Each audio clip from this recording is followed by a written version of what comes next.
division, or is that, how did you go about getting the whole bunch of you guys typed to play? Yeah, basically what is happening in that section, it goes into 4/4, and you have dotted quarter notes throughout the whole thing. Bam, bam, bam, bam, bam, bam, bam, bam, bam, bam. But I really wanted to create a little bit more of a dramatic effect. So then we're just slowing down. So and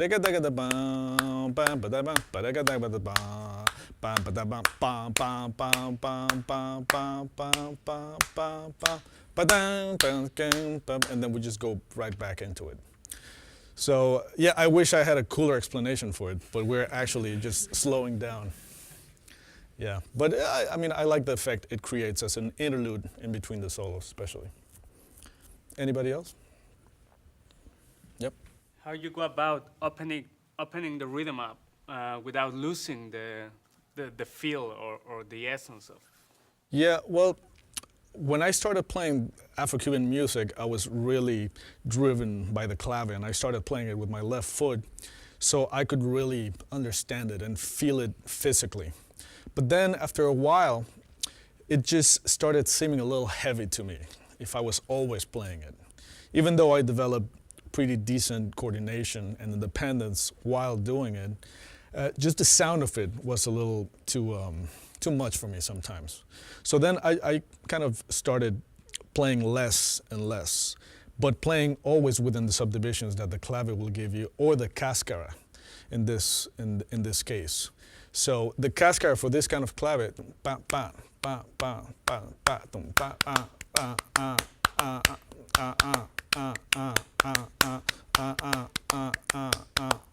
so that's basically like a guide that I use, and I just break it up a lot. That's the idea, pretty much. But I'm always kind of implying the clave, and what helps me do that is also hearing the bass in my head. Bam, bam, bam, bam, bam, bam, bam, bam, bam, bam, bam, bam. That kind of thing. And having the bass in my head and having the clave here and playing around with the cascara is what gives me a lot of possibilities to open things up and not sounding so pattern-oriented all the time, which is what I think sometimes happens with Afro-Cuban music. So I love Afro-Cuban music, but I also love the combination of that with jazz and the openness that jazz gives you. So that's why I really like that approach. And all of these guys really know the clave very well, but they also like to play very free. So it was a really good match because of that. One more question? Yep. Can you speak of the technique development of moving your left foot from hi-hat to cowbell? Yeah, I mean, it's not that interesting, really. What happened once, I went to see Tony Williams playing live in Boston. And when he was writing, his heel was moving like crazy. And he was playing quarter notes on the hi-hat. And I saw his heel moving, and I was like, wow, if I put a pedal right next to that, I'm sure I would hit it for sure. So I went home and I tried it, and yeah. I mean, I was actually doing that already, and it occurred to me that probably I would be able to hit it that way. So it was kind of, I found it by accident.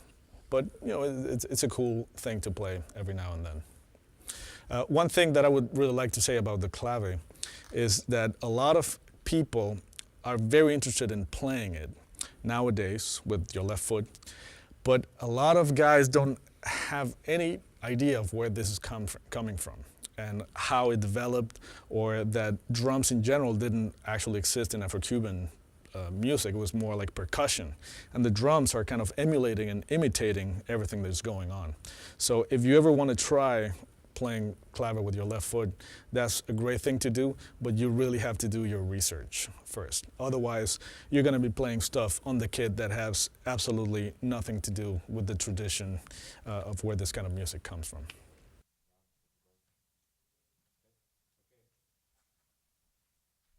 So on this section, I would like to talk a little bit about stuff that I get asked in clinics very, very often.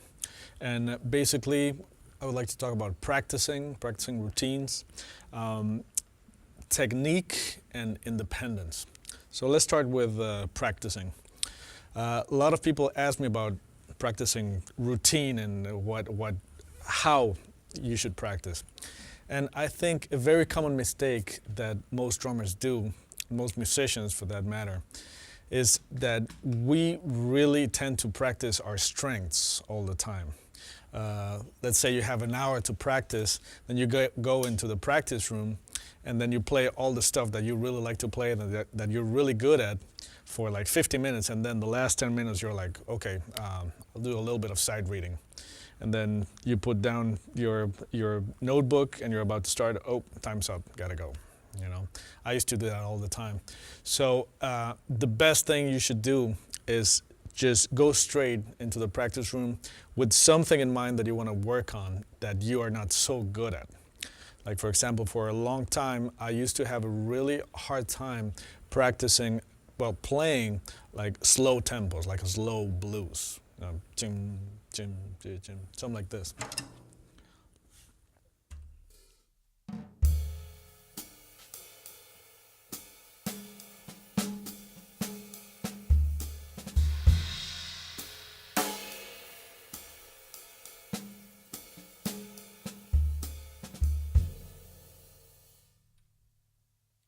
And then if you think about it, well, what can be so hard about that, playing just really slow? Well, for me, it was always way harder to play slow than fast. So I really had to work on it. So that's one thing, to really work on your weaknesses right away. And eventually those weaknesses are not going to be weaknesses anymore.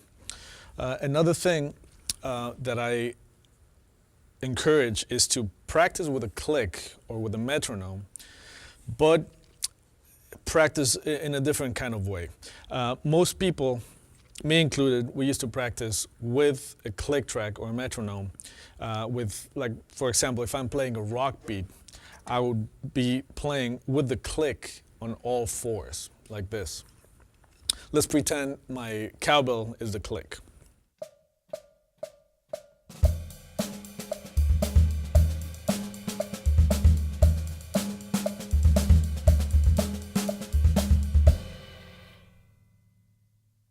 So that's one way to do it. But the thing is, if you practice like this all the time, what is happening is that you're following the click. You're not really producing the time yourself. The click is producing the time, and you're kind of going along for the ride. So I think what is a very good thing to do is to leave space in between the clicks. Let's say you start with one bar.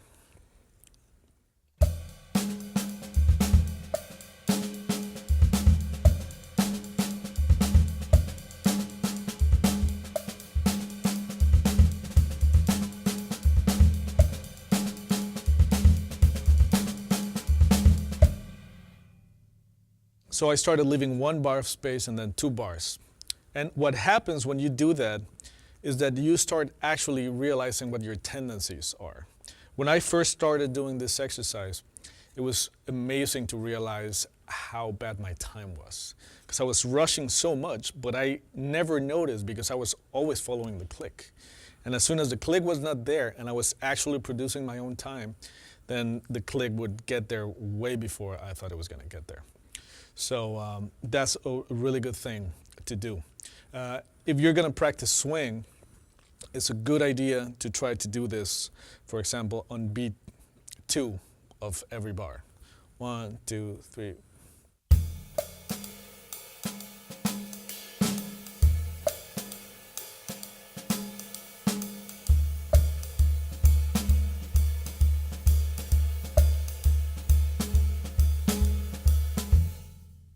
But you can come up with your own ideas. You can do it on beat 2, on beat 4, beat 1, beat 3. It doesn't matter.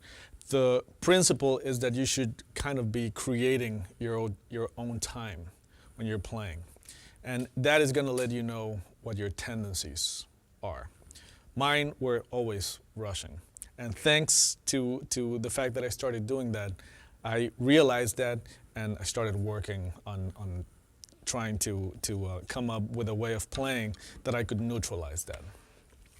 Another thing that I often get asked about is just hand technique.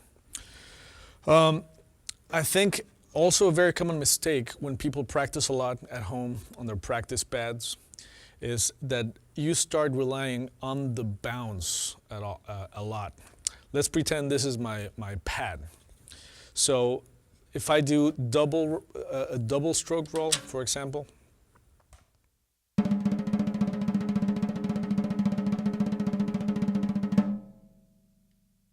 there I'm just using the rebound pretty much. But what happens when I go from here to here and I'm only using the rebound? Listen up.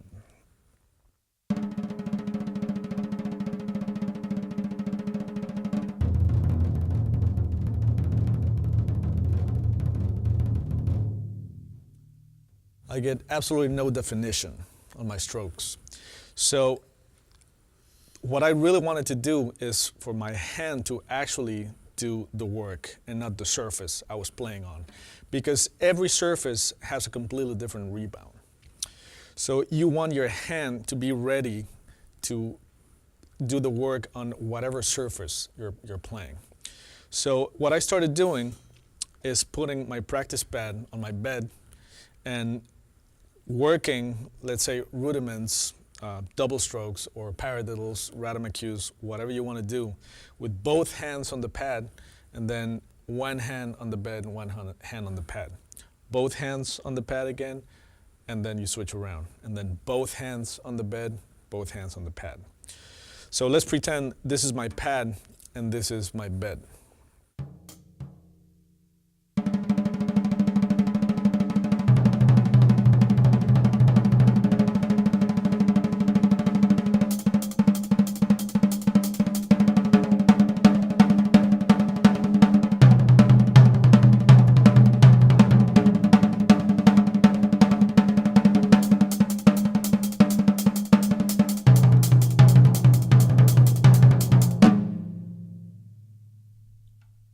So that way you can be sure that your hand is going to be doing the work. Like right here, I could do it like this. Do some double strokes here and then go to my legs, which have absolutely no rebound.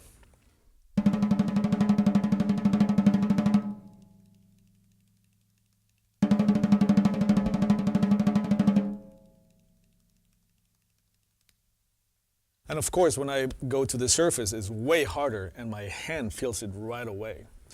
But if you get used to it, then you're ready to cover any surface of the drums. Same thing goes for the cymbals. You know, it's very different rebound.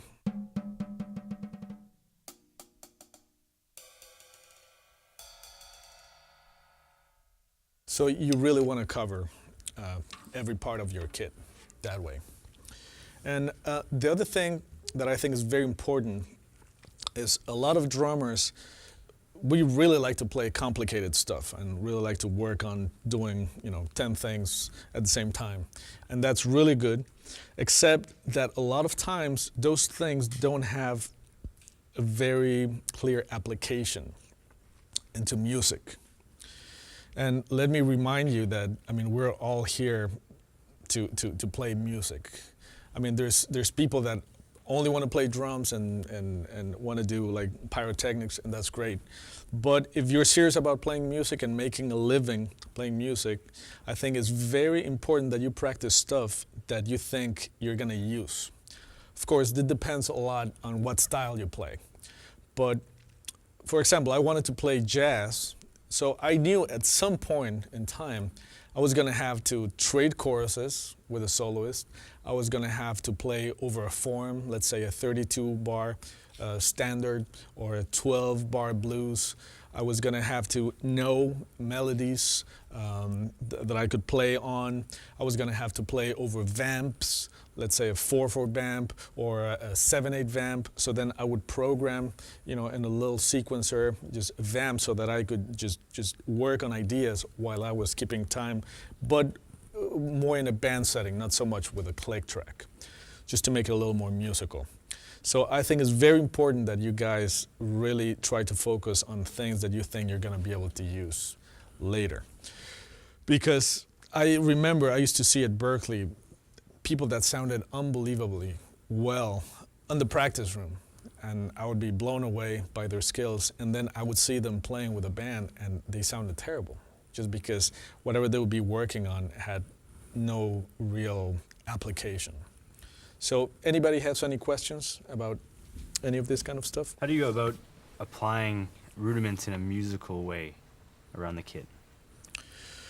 Well, I used to try to do that, and it kind of evolved for me, because I really didn't want people to identify very much what I was playing. Like, oh, that's a paradiddle, done around the toms or something like that. So I wanted to play in a little more organic way. But for a long time, I did. But to be honest, the way I'm approaching drums now, it's more about really developing ideas that's kind of far away from where I'm at now. But I'll talk about that in a second. Yep. What exercises did you personally find very helpful to free your bass drum up from your left foot clave? Yeah. Because it's good to, normally it's one pattern, but to free up the bass drum is another thing. Well, I think this is a good chance for us to go into the next subject, which would be independence. So I'm a strong believer that every style, at least when it comes to drums, has its own independence. And this kind of independence is based around usually one or two limbs keeping an ostinato, and then one or two limbs being free in order to embellish or to accent or comment on the music. So I'm gonna give you a couple of examples. If you're playing swing, your ostinato is on the right cymbal and the hi-hat, usually. That's how you start studying it anyway, which would be, obviously,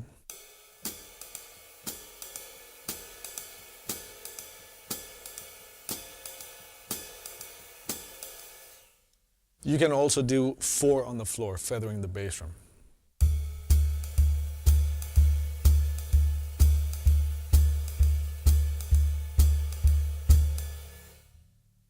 So that would be your basic ostinato.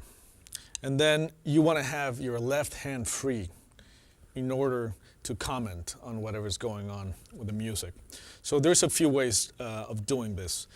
One way that I followed pretty much for every style was, there's a really good book called Syncopation by Ted Reed. And in the middle, there's a section that just says syncopation. That's all it says, and it's like 8 pages or something like that. And what that is just a bunch of rhythmic ideas that are pretty much based on the bebop tradition.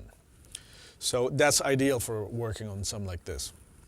So then what I would do is keep the ostinato on those 3 limbs and then read the melody with the left hand. And I'm not exactly sure how the first line goes, but it's in more or less like this that I'm gonna play.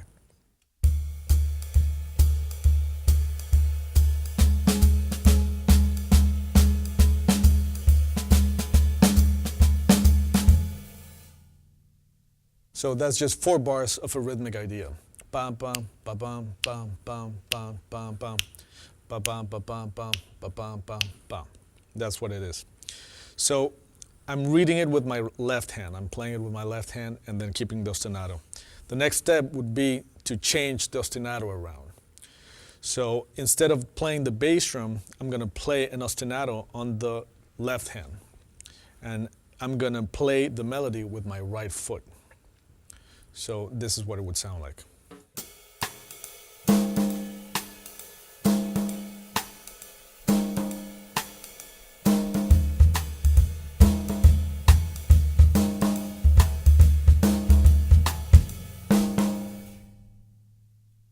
So then you switch the part that you're going to play freely to another limb.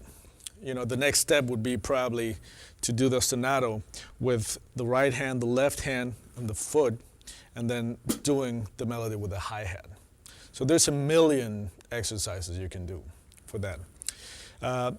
Going into another style, for example, if you're going to play Brazilian music, let's say a samba or a bossa, then the ostinato a lot of times is on the feet.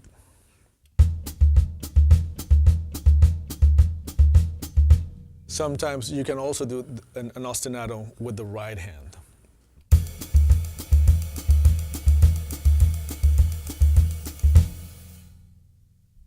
So let's say that's my ostinato. And I'm going to play the same rhythmic idea I was playing before from syncopation, again on the snare drum. And I'm going to play it first half time, and then I'm going to play it double time, so that you can see the difference.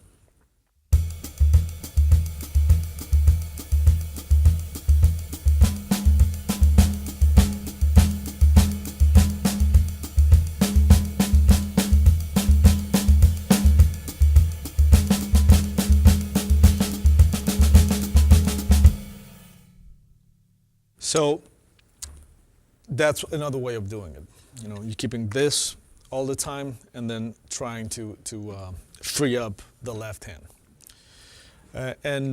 If I'm going to play, let's say, Afro-Cuban music, you know, your basic Afro-Cuban beat. Let's say I'm playing the left foot clave, I'm playing a tumbao on my right foot, and then I'm going to keep like a bongo bell happening on the right hand. And I'm going to play the same thing on the snare. First I'm going to play it half time and then double time.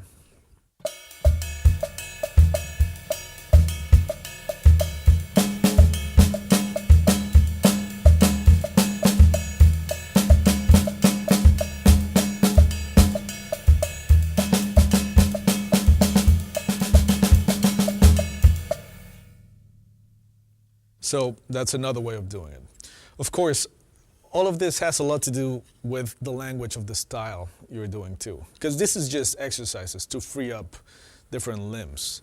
But what you're actually going to be playing in a musical situation is very different from this. And another way that I try to approach independence was by doing the same thing with the ostinatos, and then trying to cover the whole bar of subdivisions with the limb that I was going to try to free. So, for example, let's go again to the samba.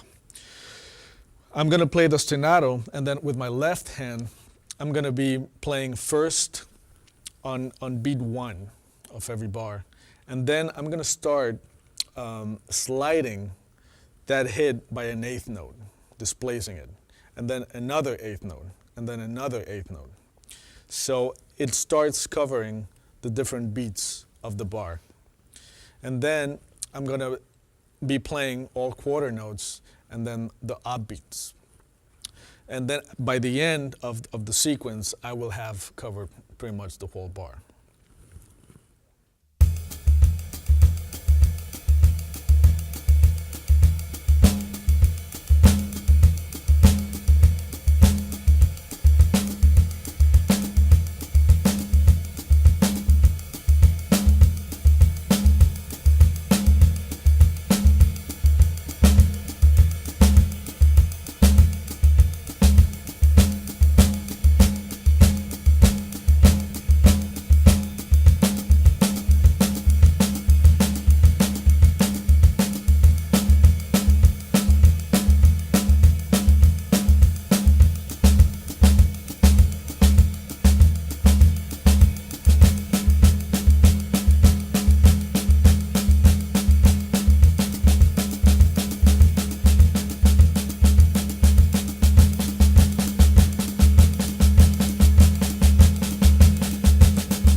So if I do that, I know that with my left hand, I can cover any subdivision of the bar, which is basically what you want to do when you're trying to free up your hand. So if I'm going to improvise, then I can do whatever I want with my left hand.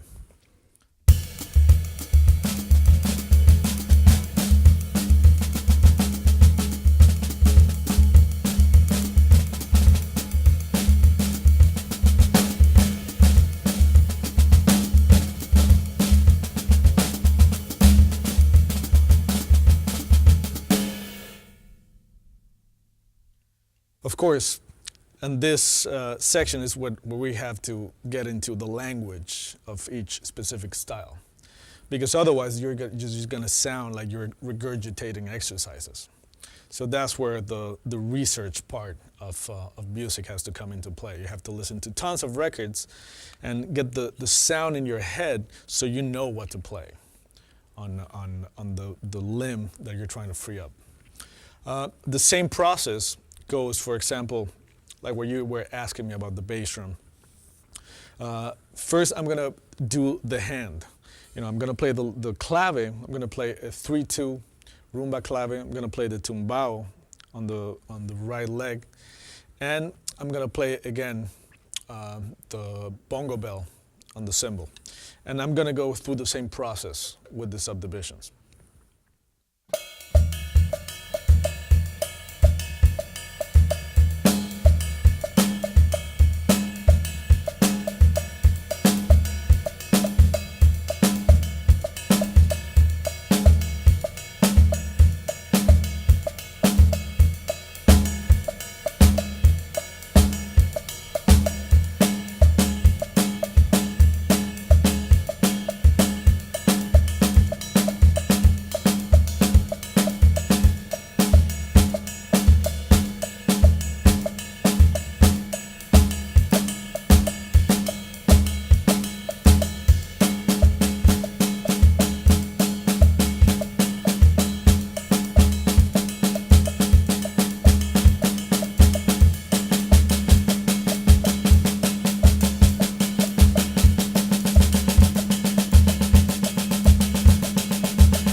So it's exactly the same thing, the same principle about the subdivisions. And this goes for all the limbs, which of course starts getting more and more complicated.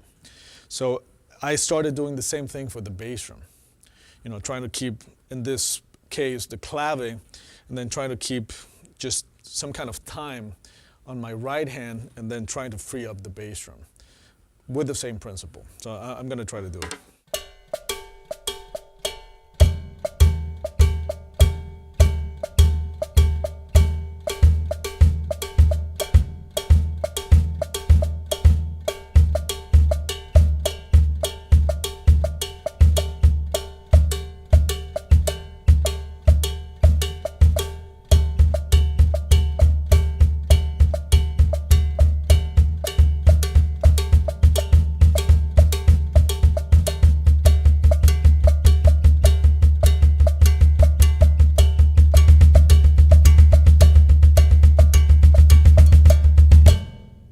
So, I haven't done it in a while, but that's basically the process.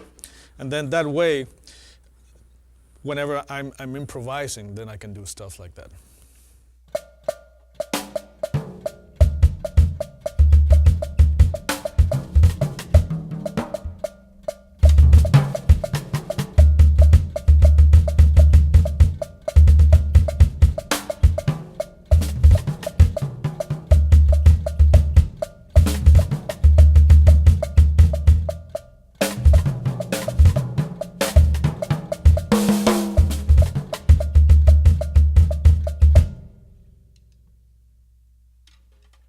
A lot of the stuff that I'm playing down here comes from bata drums or congas. Like I said in the beginning, if you're going to play this kind of style, you really have to go to where the tradition is, which is the percussion. So I really try to listen a lot to like rumba or just bata drums, just to get ideas of where that kind of stuff comes from. Because otherwise, what will happen is you're going to be playing the left foot clave, and then you're going to be playing like some fusion fills on top, because you won't know what to play. It's very different to play this.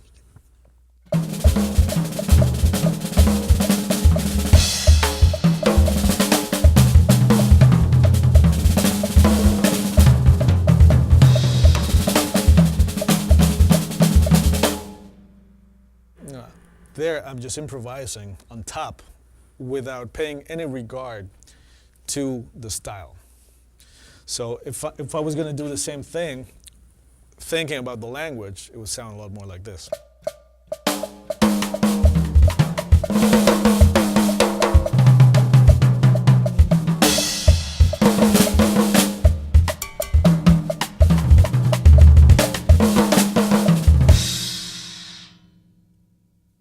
So you have to know the basic vocabulary of each style of music if you really want to improvise over it. Which, well, before we go on, anybody has any questions about independence? What about broken swing pattern? What kind of exercises would you For broken swing? swing? Yeah. Well, that's a little bit tied with what I was talking about before, of trying to just come up with combinations of your own that are inspired on other drummers. And like I said before, one person that I really listened to was Roy Haynes. Even though he really doesn't play that broken, he doesn't play the hi-hat on 2 and 4, and that inspired me to do some other things. Jack DeJohnette, for example, is somebody that really plays great in that style. So what I would do is just kind of sit down and come up with combinations of my own, but having all the history and all the tradition that I worked on earlier in mind every time I did it. So, for example, I'm going to start playing just a little more straight ahead swing, and then I'm going to start breaking it up.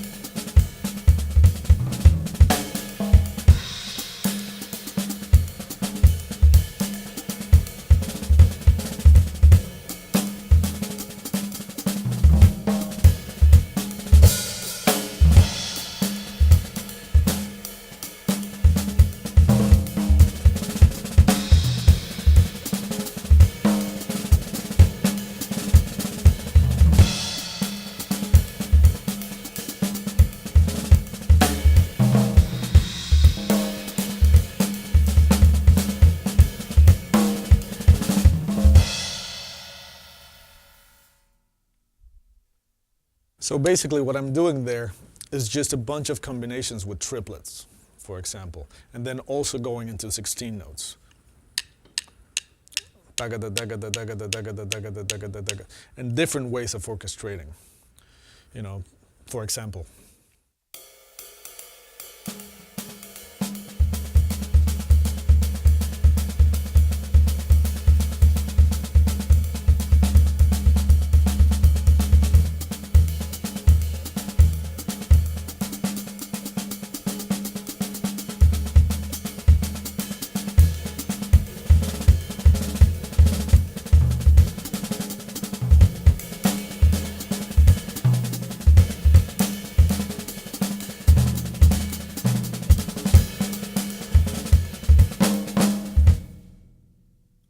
So it's just a matter of sitting down and methodically trying to come up with different kinds of patterns. There's a lot of books that you can study for that will help you kind of break down triplets and 16 notes all over the kit so that it sounds a little more broken. The first thing we have to be really clear about is what is a motif. A motif is an idea. It can be anything. And a way of approaching it would be, I used to play this game with my mom when I was a kid. You have a blank sheet of paper and somebody draws a random line, just any line without taking the pencil or the pen away from the piece of paper. And then you give it to the next person, and then you kind of have to twist it around and see what it could be, and then grab the pencil and finish it off into something, like, you know, a house or a car or whatever. So I compare it to that because from nothing, from a random line, can come something. Something can be created. And I think it's exactly the same thing on the drums. The question is, once you draw the first line, what are you going to draw after? That's the very important part. So I'm gonna give you an example and play anything that comes to my head.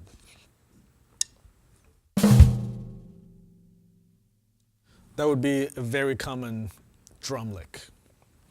So I'm gonna try a couple of different directions. And hopefully you'll see what I mean when I'm talking about developing something or not developing and then that kind of vanishing into thin air. Let's say I'm gonna play it in context, like if I was playing swing. 1, 2, 1.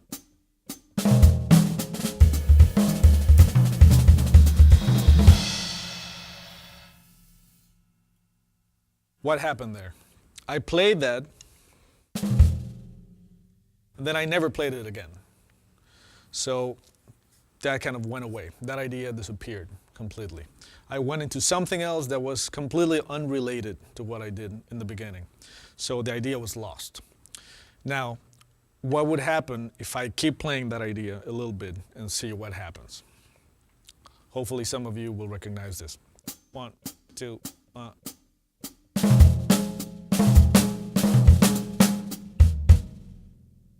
See, that's a very famous lick played by Max Roach. So that's the perfect example. You know, you play the same idea a couple of times, and it should be like a question and answer thing. Boom, boom. That's your answer. I mean, it's very obvious. Bam, boom, boom, boom, boom. There you go. So I really try to approach everything in that way. But of course, if I'm playing that lick, I don't have to go in that direction. I can take a completely different direction, but still develop that idea. 1, 2,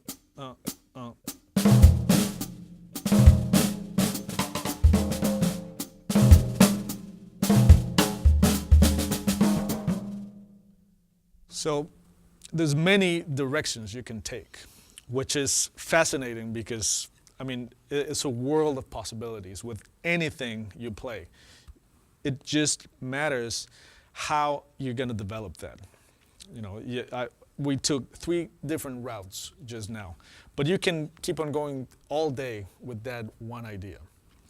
Now, again, this has everything to do with style and vocabulary. So if you don't know the style of a certain kind of music, the way you're going to develop your ideas might be out of context. So that's why it's so important that you listen to the music a lot and soak your ears with the sound of the style that you want to play. So I'm going to give you another example. Since we've been playing a little bit of straight ahead, I'm going to play 8 bars of time. Then I'm going to play 8 bars of just complete randomness. Anything that comes to my mind. For me, it's very easy to play randomly because I've worked on technique a lot. And I can just play by reflex. And I can go on all day playing by reflex. And hopefully, you'll see the difference from when I'm playing by reflex on the second 8 bars, and then when I'm trying to develop one idea or a couple of ideas on the last 8 bars. So I'm doing this so you get the idea of how organized all of a sudden your playing can sound if you follow this philosophy of developing something. 1, 2, 1.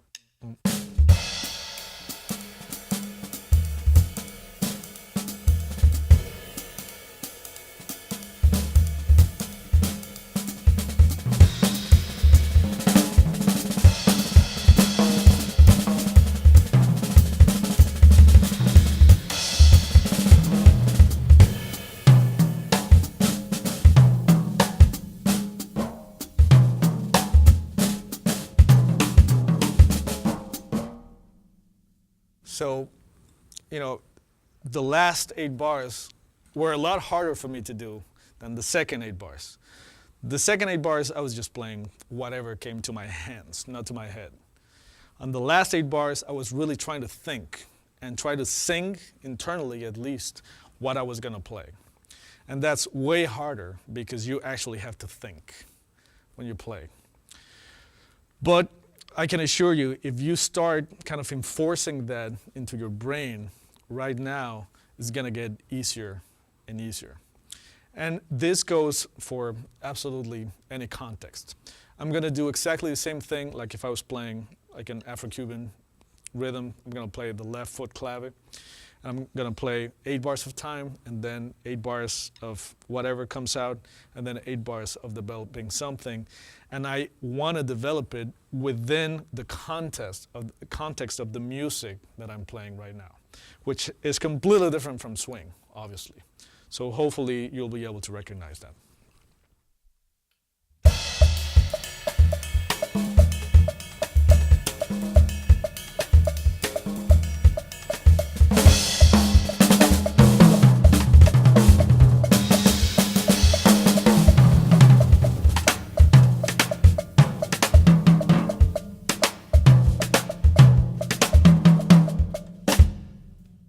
So that goes by pretty quick, but the idea is that your musical cell can be anything.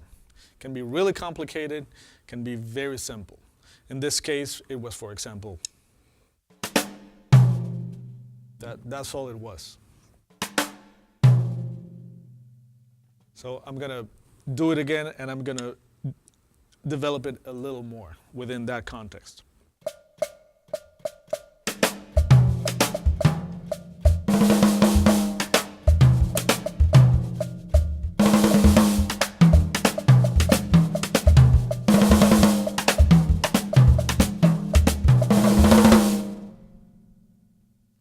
So it's the same thing, I just play it in different ways.